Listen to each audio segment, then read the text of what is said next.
What's up, ladies and gentlemen? Welcome to Beansworthy Entertainment. In this video, we're going over the afternoon and the Sunday night football game in Week 8 of the 2023 NFL season. I'm just a guy behind the camera saying what I think's going to happen based on the statistics and what I have seen this season. Hope everybody enjoys this video, and if you do, hit that like button and make sure to check out the other content on my channel. If you enjoy the content, hit that subscribe button. I do live stream video games as well. And I'm going to keep on going with the NFL content this season throughout the rest of the season.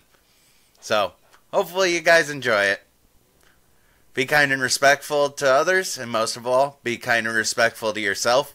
You're the number one person in this world. Nobody matters more than you do. Let's go ahead and get into the first afternoon game. And we've got the Cincinnati Bengals going to San Francisco to take on the 49ers. And I just was watching, and it looks like Brock Purdy will be playing today. So, plan on Brock Purdy starting. And we'll see how that goes.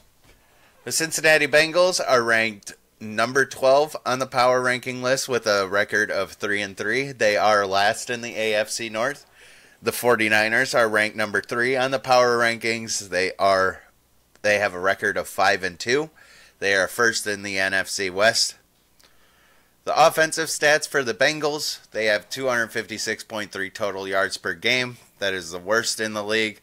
186.5 passing yards per game. That is 26th. And 69.8 rushing yards per game. That is 31st in the league. They have only scored 8 touchdowns this year, 7 receiving, and 1 rushing touchdown.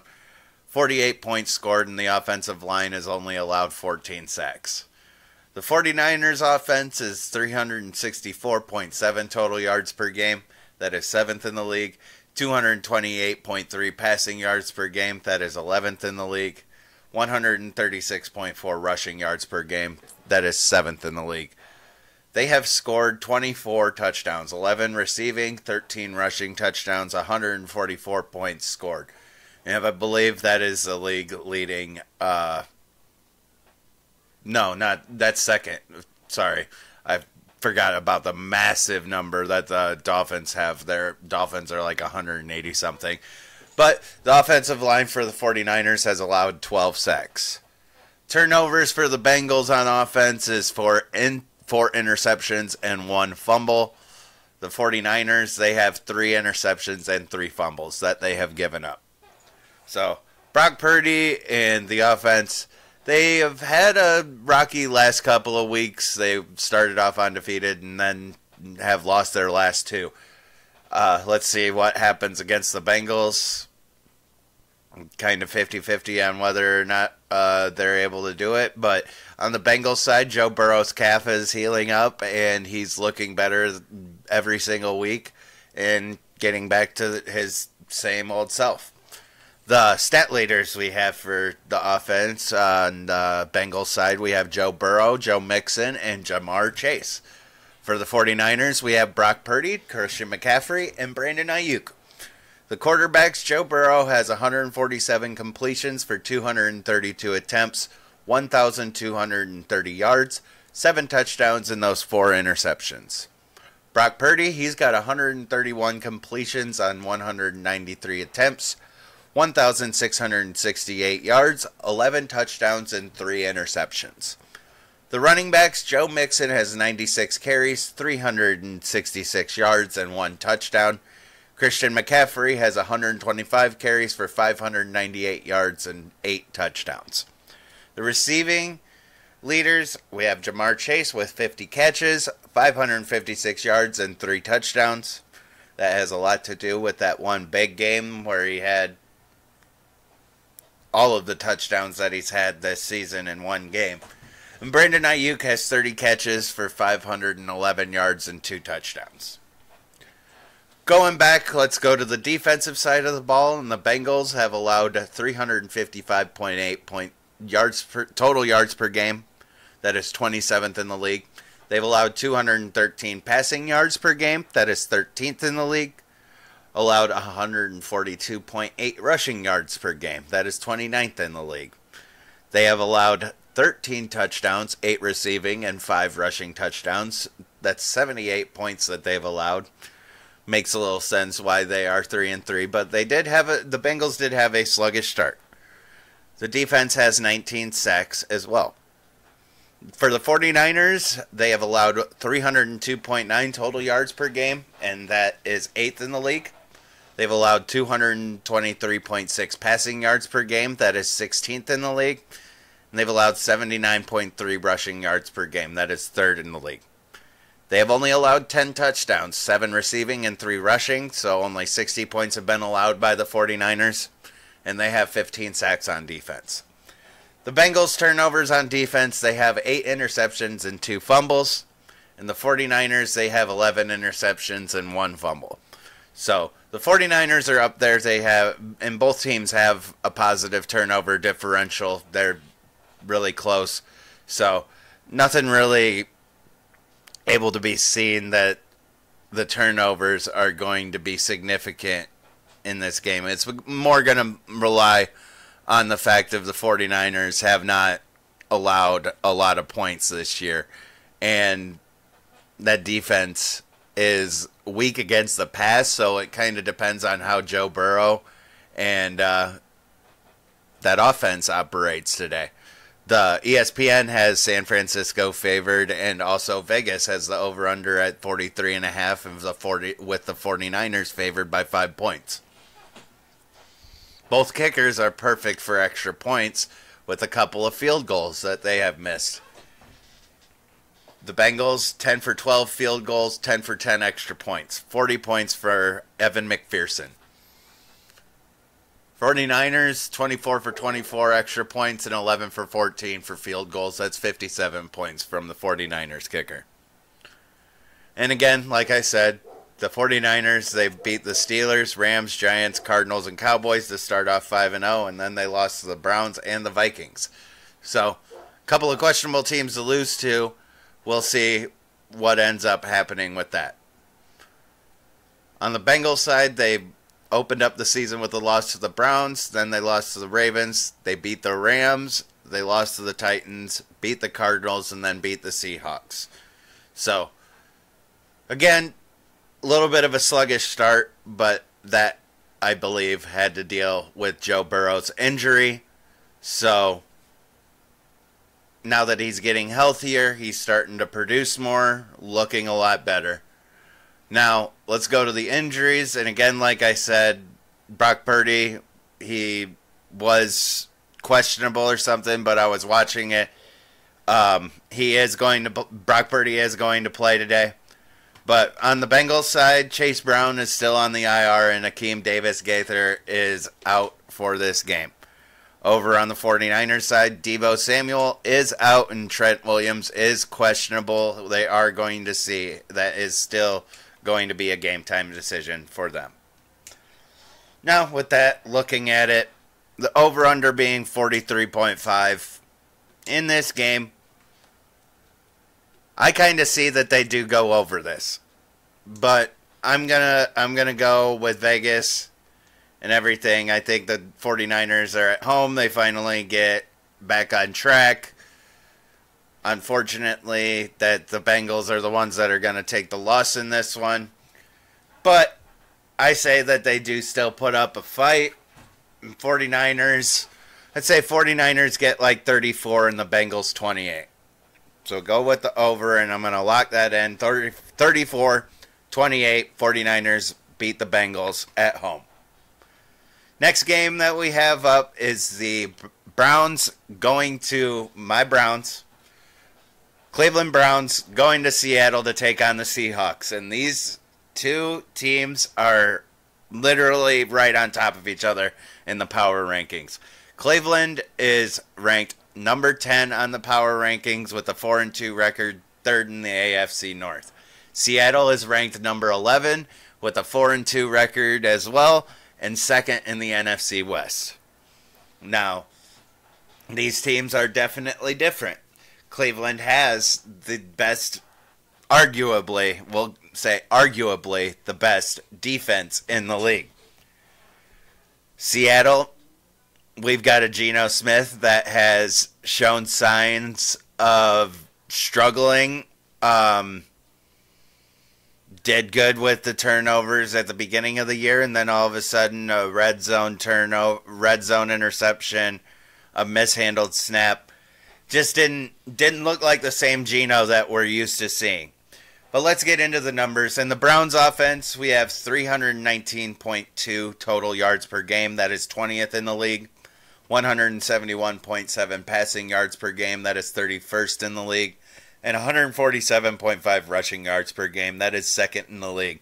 So even without Nick Chubb, the Browns are still holding second in the league for rushing. And they've also got 11 touchdowns this year, 4 receiving touchdowns, 7 rushing touchdowns. 66 points have been scored, and only 20 sacks have been allowed. Seattle Seahawks. Sorry about that. The Seattle Seahawks offense, a little bit different. 330.2 total yards per game. That is 15th in the league. 224.2 passing yards per game. 13th in the league. 106 rushing yards per game. 20th in the league. They have 13 touchdowns that they've scored. Had to do the math quick. My brain was a little slow there, but 13 touchdowns have been scored, 7 receiving, 6 rushing. They've scored 78 points on offense and only allowed 13 sacks. So the offensive line's taking care of Geno Smith. Well, Geno Smith, middle of the road, but still performing this season. And the Seahawks are still 4-2. So they're doing good.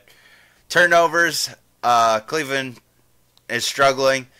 9 interceptions and 5 fumbles have been given up, and the Seahawks only have given up 4 interceptions and 2 fumbles on offense. For the stat leaders on the offense, Cleveland's got Deshaun Watson, Jerome Ford, and Amari Cooper. Seattle has Geno Smith, Kenneth Walker III, and DK Metcalf. The quarterbacks, Deshaun Watson, unfortunately still out, saying that he's got a shoulder issue, even though the doctors have him cleared. I don't like it at all. And we'll see P.J. Walker again this game. But Deshaun Watson's numbers, he's got 66 completions on 107 attempts, 683 yards, 4 touchdowns, and 3 interceptions for him. Geno, he's 129 completions on 188 attempts, 1,391 yards, 7 touchdowns, and 4 interceptions for him. The running backs, Jerome Ford has 78 carries, 344 yards, and 2 touchdowns. Kenneth Walker III has 109 carries, 450 yards, and 6 touchdowns. The receiving, Amari Cooper has 24 catches for 389 yards and 1 touchdown. DK Metcalf has 22 catches for 337 yards and 2 touchdowns. So, not too bad there with those stats. And going to the other side of the ball, let's get to the defense. The Browns have allowed 243 yards per game. That is a league best. 149.2 passing yards per game allowed, best in the league, and allowed 93.8 rushing yards per game. That's 7th in the league. Eagles still have the best rushing defense. But the Browns have only allowed 12 touchdowns, 6 receiving, and 6 rushing. 72 points have been allowed, and that defense has 19 sacks. The Seattle Seahawks defense allows 322.2 yards per game. That is 12th in the league. They allow 235 passing yards per game. That is 21st, and allow 87.2 rushing yards per game. That is 6th in the league. They have allowed 13 touchdowns, and 78 points have been allowed. So the same amount of points that they've scored is in the same amount of points that they've allowed for Seattle. So it's kind of balanced out there. Seattle has 23 sacks, but with how many sacks have been allowed by the Browns' offensive line, I don't see that being a concern really at all. Turnovers on the defense, the Browns have 3 interceptions and 5 fumbles. The Seahawks have 4 interceptions and 3 fumbles. So, again, the turnover differential is definitely in the Seahawks' favor in this one because they are +1 and the Browns are -6. Now, Dustin Hopkins is 8 for 8 on extra points and 16 out of 18 for field goals. We've got the Browns have 56 points from Dustin Hopkins this year. The Seahawks, their kicker is 13 for 13 on extra points and 13 for 17 on field goals. There's 52 points that he has gotten. So looking all over, also the Browns have 1 fumble return on defense.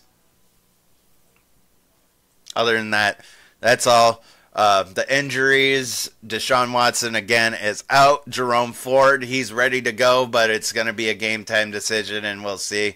If the doctors clear him, he wants to go, and he'll be able to go. But Jedrick Wills Jr., Marquise Goodwin, Sion Takitaki, they are all questionable. And then on the Seattle Seahawks side, we got Uchenna Nwosu, Kenny McIntosh, and Phil Haynes that are all going to be out this game. The first 2 are on IR. Phil Haynes, he's doubtful. Tyler Lockett looks like Tyler Lockett will be a game time decision as well. Watching the little bit of videos that I did between the 2 videos that I have made, just to double check and make sure that I am as up to date as possible with the injuries for you guys.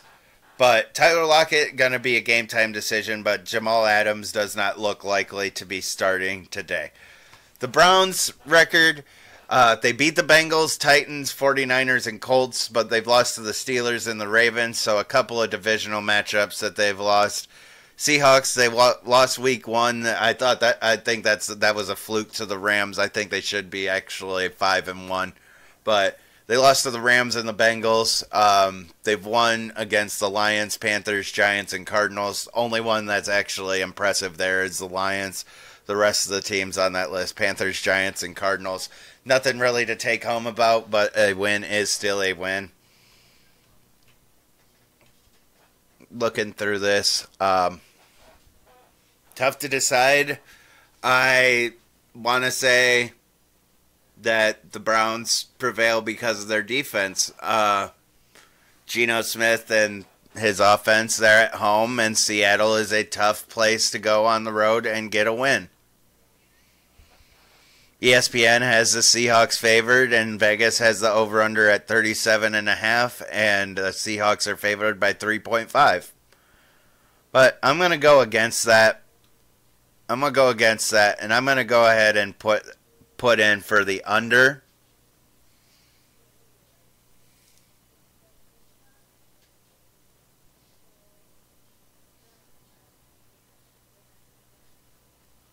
Yeah, I'm going to go ahead and put in for the under on this one. And I'm going to go, it's going to be a close one. Close one, but tough battle throughout. I'm going to go 16 for the Browns, 14 for the Seattle Seahawks. Couple of touchdowns for the Seattle Seahawks. But lock that in, 16-14, Browns win over the Seahawks. Next one. We got the Kansas City Chiefs going to the Denver Broncos, and a little bit of news that came out right before I made this video is that they have listed Pat Mahomes on the injured, or they have listed Pat Mahomes as with an illness. He's not injured. They have him listed with an illness, but he still is going to play. They feel like it's something that is like Bijan Robinson that had headaches last week. They just gotta get it put onto the report, but shouldn't be anything to worry about. I hope Pat Mahomes still has a good game out there. But Kansas City, they're ranked number 1 on the power ranking list with a record of 6-1, and they're first in the AFC West. Denver Broncos are ranked number 27 on the power rankings with a record of 2-5 and are last in the AFC West. The Chiefs offense, we have 396.7 total yards per game. That is second in the league. 285.4 passing yards per game. That is second in the league as well. 111.3 rushing yards per game. That is 18th in the league. They have scored 19 touchdowns, 15 receiving, and 4 rushing. 114 points have been scored, and only 7 sacks have been allowed by that offensive line. Great job and also has to deal with Pat Mahomes' mobility and being able to create out of the pocket. The Broncos offense, they have 311 total yards per game. That is 21st in the league. 199.4 passing yards per game. That is 22nd in the league. 111.6 rushing yards per game. 17th in the league. And they got 14 touchdowns, 13 receiving, and only 1 rushing touchdown. They have scored 84 points this year, and 20 sacks have been allowed by that Denver offensive line. The turnovers on the offense, Chiefs have 8 interceptions and 3 fumbles that they've given up, and the Broncos have 4 interceptions and 7 fumbles that they've given up. The stat leaders on the offense, for the Chiefs, we have Patrick Mahomes, Isaiah Pacheco, and Travis Kelce. On the Broncos side, we have Russell Wilson, Javonte Williams, and Courtland Sutton. Almost wanted to say Jamal, but that is not Naruto. Naruto is in New Orleans. But for the quarterbacks, Pat Mahomes has 185 completions on 266 attempts for 2,017 yards, 15 touchdowns, and 6 interceptions. Russell Wilson has 142 completions on 214 attempts, 1,499 yards, 13 touchdowns, and 4 interceptions. The running backs, Isaiah Pacheco has 100 carries for 419 yards and 3 touchdowns. Javonte Williams has 63 carries and 272 yards. The receivers, Travis Kelce has 48 catches for 525 yards and 4 touchdowns this year. Courtland Sutton has 31 catches, 351 yards, and 5 touchdowns this year. The injuries on the Chiefs side, we got Justin Ross that's still on reserve. Richie James and Nick Bolton are on the IR. And then Broncos, you got Kareem Jackson on reserve, Kwan Williams and Brandon Johnson on the IR. So nothing really to report for the injuries in this game. They've just still been the same. But going to the defensive side of the ball, the Chiefs have allowed 294.6 total yards per game. That is 7th in the league. They've allowed 188.9 passing yards per game. That's 6th in the league. And allows 105.7 rushing yards per game. That is 16th in the league. They've only allowed 10 touchdowns this year, 8 receiving and 2 rushing touchdowns. Only 60 points have been allowed, and they have 22 sacks. The Broncos defense has allowed 424.7 total yards per game. That is the worst in the league. They've allowed 257.4 passing yards per game. That is 30th in the league. And they've allowed 167.3 rushing yards per game. That is the worst in the league as well. They have allowed up to 24 touchdowns. Well, they've allowed 24 touchdowns, not up to. So they've allowed 144 points, 16 receiving touchdowns, and 8 rushing touchdowns. They are the worst in the league when it comes to passing defense. So even with Patrick Mahomes having a sick day, he doesn't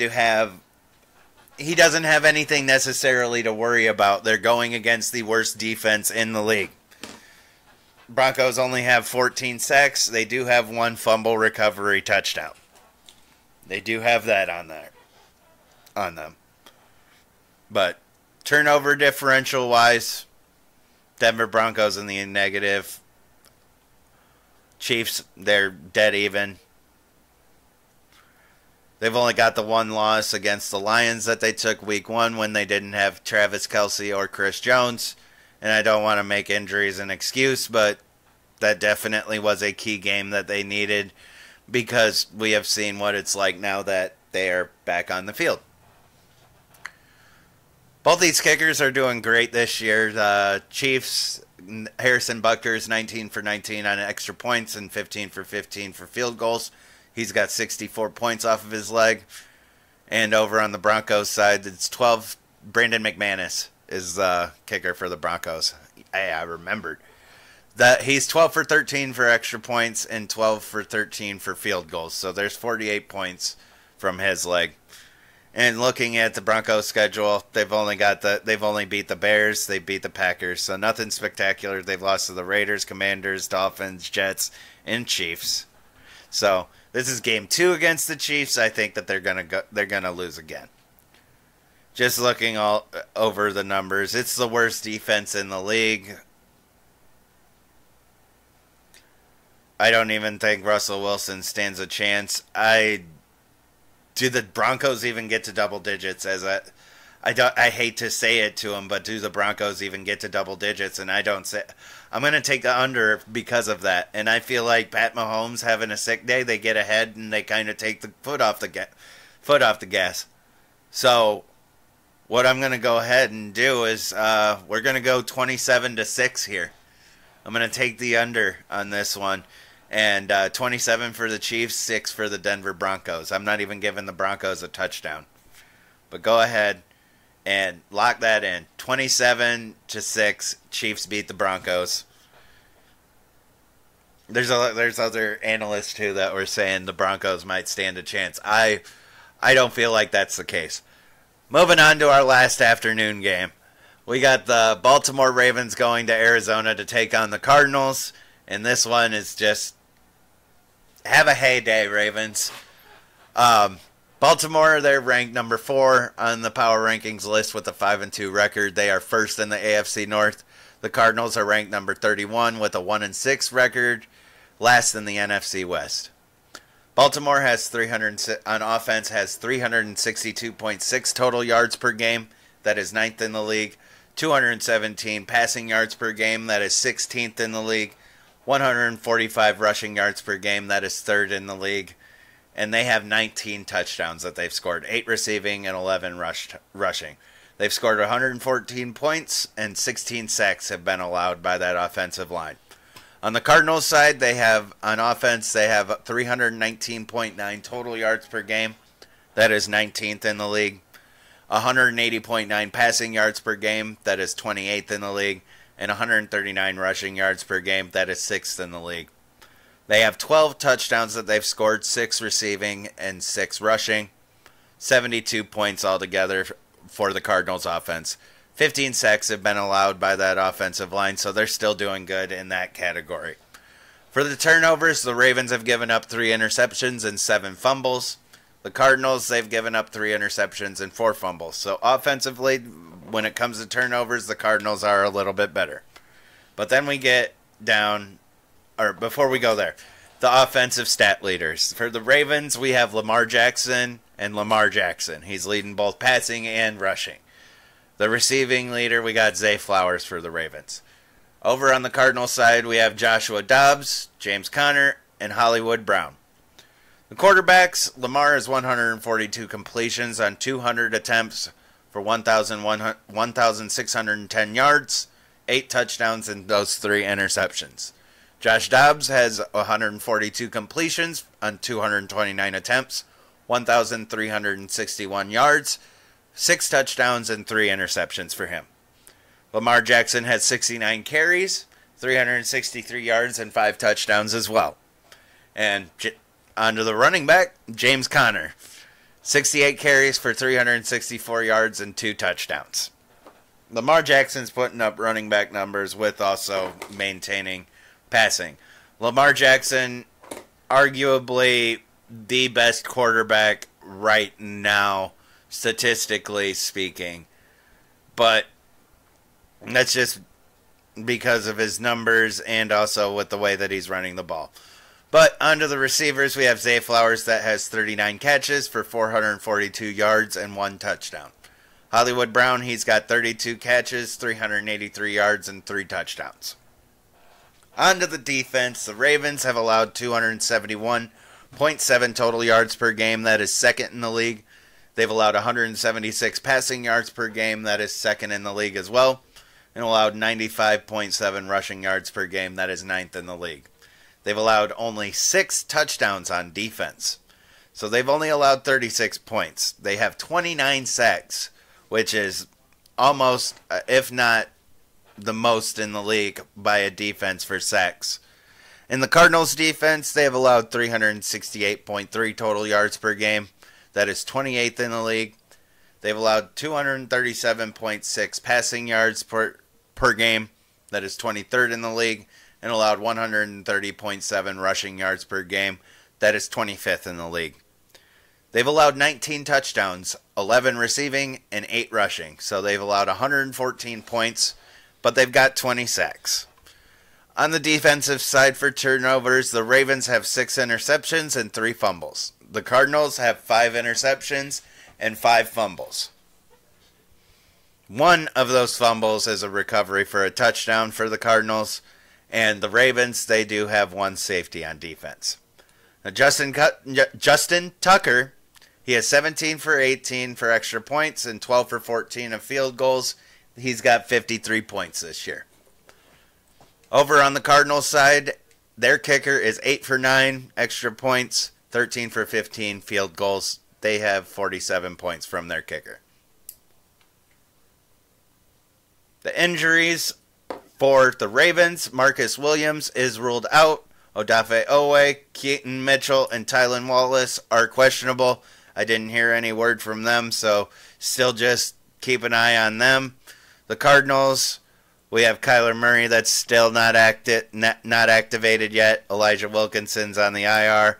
Greg Dortch, Antonio Hamilton, and Jalen Thompson, they are questionable for today.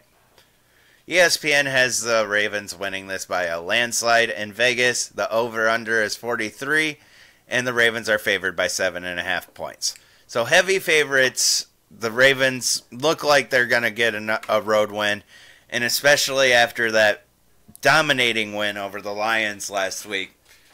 Because the Ravens, they beat the Texans, the Bengals, the Browns, the Titans, and Lions. They've only lost to the Colts and the Steelers, which were a couple of very close games, just a couple of mistakes that were made. Cardinals, they've only got 1 win, and it was the fluke win, in my opinion, over the Cowboys. And they've lost to the Commanders, Giants, Niners, Bengals, Rams, and Seahawks. So those that Giants lost. The Commanders, kind of understandable. They're a decent team this year, but still, they've only got one win, and yeah, I feel like this is going to be another landslide. And with the way that the Ravens defense has been playing, and the Ravens defense as a whole, I feel like are right behind the Cleveland Browns.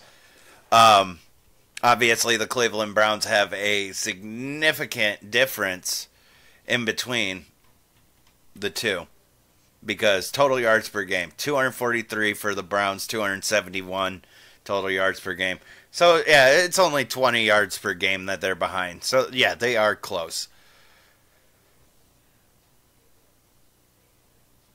Forget what I was saying. But, yeah, this is another game where do the Cardinals even get a touchdown? Do the Cardinals even get downfield? The Lions barely did. I think this could be a complete game shutout unless they actually... I think they let them get down the field a couple times. Okay, I'll give the Cardinals 6 points. But for the Ravens, we're going like 34. And that'll be the under. 34 Ravens, 6 points Cardinals. Lock that in. 34-6, Ravens win over the Cardinals on the road. And the last game that we got is a Sunday night football game where we have the Chicago Bears going to LA to take on the Chargers. Chicago Bears, they are number 29 on the power rankings list with a 2-5 record. They are last in the NFC North. And the Chargers, they are ranked number 22 on the power ranking list with a 2-4 record, third in the AFC West. The Bears offense has 324.3 total yards per game. That is 18th in the league. 183 passing yards per game, that is 27th in the league, and 141.3 rushing yards per game. That is actually 5th in the league, so they're actually doing good running the ball. They have 17 touchdowns this year, 12 receiving, and 5 rushing touchdowns. So the Bears have 102 points scored, and they've allowed 27 sacks. So that's a little bit over the number, starting to get a little bit alarming. Might be some of the problems that they're having at the quarterback is too much pressure. But on the Chargers side, for their offense, they have 364.2 total yards per game. That is 8th in the league. 252.3 passing yards per game. That is 8th in the league. And 111.8 rushing yards per game. That is 16th in the league. The Chargers have scored 17 touchdowns on offense as well. 11 receiving and 6 rushing. So, kind of the same offenses, except for if you kind of the same offense as if you flip flop passing and rushing. That's what I was trying to say. But 102 points scored by the Chargers offense, only 15 sacks allowed by the offensive line. The turnovers, Chargers are way better. The Bears on the offense have given up 7 interceptions and 4 fumbles. The Chargers have only given up 4 interceptions and 1 fumble. The stat leaders in this game on the offense for the Bears is Justin Fields, Khalil Herbert, and DJ Moore. Now, Justin Fields is still out, but we'll see how we'll see how Tyson Bagent goes. That was a good game. We'll see how it goes for his second game as a starter. I'd like to see this guy succeed. He's got a good backstory. For the Chargers, their stat leaders are Justin Herbert, Joshua Kelly, and Keenan Allen. Quarterbacks, Justin Fields had 100 completions on 162 attempts, 1,201 yards, 11 touchdowns, and 6 interceptions. Herbert, he's got 142 completions on 212 attempts, 1,592 yards, and 10 touchdowns, 4 interceptions. The running backs, Khalil Herbert has 51 carries for 272 yards. Josh Kelly has 65 carries, 284 yards, and 2 touchdowns. The receivers, DJ Moore has 40 catches for 636 yards, 5 touchdowns on the year. Keenan Allen has 46 catches, 574 yards, and 4 touchdowns on the year. On the defensive side of the ball, the Bears have allowed 339.4 total yards per game. That is 18th in the league. They've allowed 257.1 passing yards per game. That is 29th in the league. And they've allowed 82.3 rushing yards per game. That is 5th in the league. They've also allowed 18 touchdowns, 14 receiving, and 4 rushing. So 108 points have been allowed by the Bears defense. They've only got 10 sacks. That would make a lot of sense. Struggling a little bit. Just passing in general, the Bears look like they have trouble with offense and defense. But on the Chargers side of the ball, defense gets a little bit worse. They've allowed 406.8 total yards per game. That is 31st in the league. And they've allowed 310 passing yards per game. So that's the worst in the league. Allowed 96.8 rushing yards per game. That is 11th in the league. Save face a little bit there, but still struggling on the defensive side of the ball. They've allowed 18 touchdowns, 12 receiving, and 6 rushing. So that means they've also allowed 108 points. They've gotten 22 sacks though, so if they can force the pressure, there's going to be a factor there. And the turnovers on defense, the Bears have 6 interceptions and 2 fumbles. The Chargers have 4 interceptions and 6 fumbles. So the turnover differential is in the Chargers' favor. That's good to see. And the injuries, like we said, Justin Fields is out. Braxton Jones is on the IR. Terrell Smith and Jaquan Brisker are out. Eddie Jackson is questionable. For the Chargers, Mike Williams still on the IR. Gerald Everett questionable. Josh Palmer, Deontay Leonard, and Aloha Gilman. All of those guys are questionable. And the Bears, they have that win against the Commanders, and then last week they beat the Raiders. Other than that, they lost to the Packers, Bucks, Chiefs, Broncos, and Vikings. Over on the Chargers side, the Chargers have lost to the Dolphins, Titans, and Cowboys and Chiefs. The only teams that they've beat is the Vikings and the Raiders. So both teams have beat the Raiders. Good to know. Both kickers are doing good. The Bears kicker, 15 for 16 on extra points, 11 field goals, 48 points off of his leg. Chargers, 16 for 16 extra points, 8 for 9 field goals, 40 points off of his leg. ESPN has the Chargers winning, and Vegas has the over-under at 46.5, and the Chargers favored by 8.5. Chargers are at home. I'm going to go ahead and give the Chargers this one. But I feel like Tyson Bagent is able to, Bagent, however you pronounce it. I feel like he might actually put up some points, so this actually is going to be a close one, and I'm going to go ahead and go with the over on this one. Yeah, I'm going to go ahead and go with the over on this one, and I'm going to give the Chargers 34. I'm going to give the Bears 24. We'll go ahead and lock that in, 34 to 24. Chargers beat the Bears on Sunday Night Football.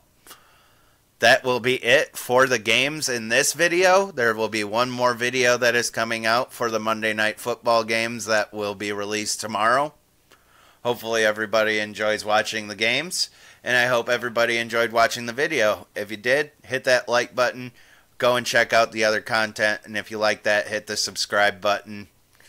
Just go ahead and explore it. I've got a lot of content. I do live streaming as well. Wide variety of video games. Ghost hunting, sports video games as well. So just go ahead and check it out. Again, be kind and respectful to others, and most of all, be kind and respectful to yourself. You're the #1 person on this world. Thank you guys for stopping by, and I'll see you next time.